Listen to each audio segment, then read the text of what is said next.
Lesson 25, can Jesus help me see clearly? It's a great question. And we're going to dip into a long narrative of a man that Jesus healed who was born blind, John 9. We're going to have to summarize quite a bit of it. Beginning verse 1, Jesus is leaving the temple. And if you go to Jerusalem today, you can actually stand on the very spot.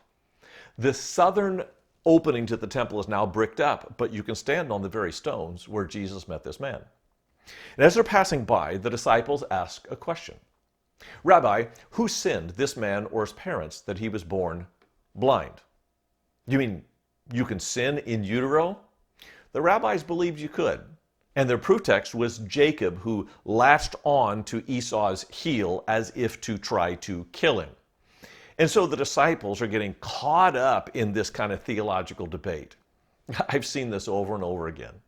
Students take a Bible class or they go to a Bible study, and all of a sudden they're know-it-alls and they want to get in these deep theological debates. It's foolish. What matters is not what you know, but what you can do to improve the lives of people around you. And that's basically Jesus' response, verse 3. It was not that this man sinned, or his parents, but that the works of God might be displayed in him.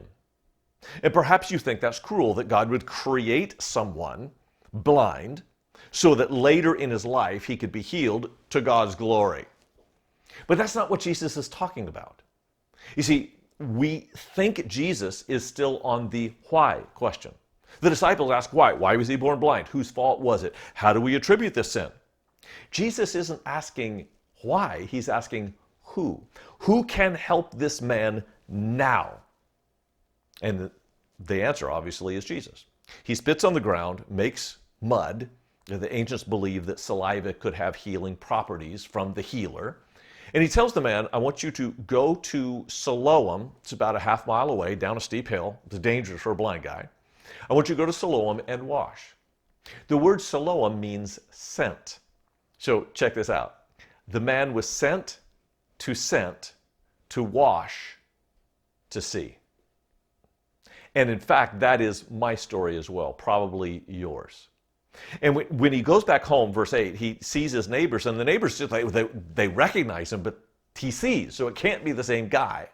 And so they ask, well, how were you healed? Verse 10, how were you healed? Well, a guy put mud on my eyes, and he sent me to wash, to see. And now I do. And they just can't believe it. So they say in verse 12, well, where is this guy? How would I know? I was blind. And I went to wash, to see. So they take him to the Pharisees because the day was the Sabbath. They're very concerned about this.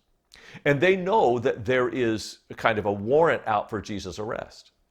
And anyone who is complicit with Jesus could be excommunicated. And when you're kicked out of the synagogue, there goes your business, there goes your family, there goes your friends, there goes your faith.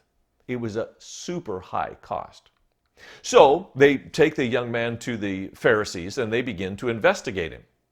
Some of the Pharisees said, this man is not from God, for he does not keep the Sabbath. But others said, how can a man who is a sinner do such signs? And there was division among them. Even though the man now for a second and third time explains how Jesus did it, they just can't accept it. So they call the man's parents in. Verse 19.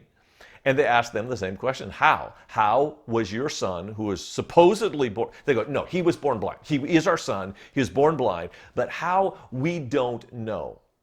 We know that this is our son, they said, and that he was born blind. But how he now sees, we do not know, nor do we know who opened his eyes. Ask him, he is of age. He will speak for himself.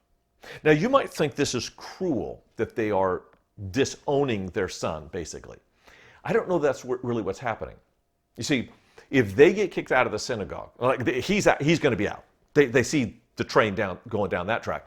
The son is going to be out. If they're out too, who will support him? Who will provide food, clothes, friendship, love?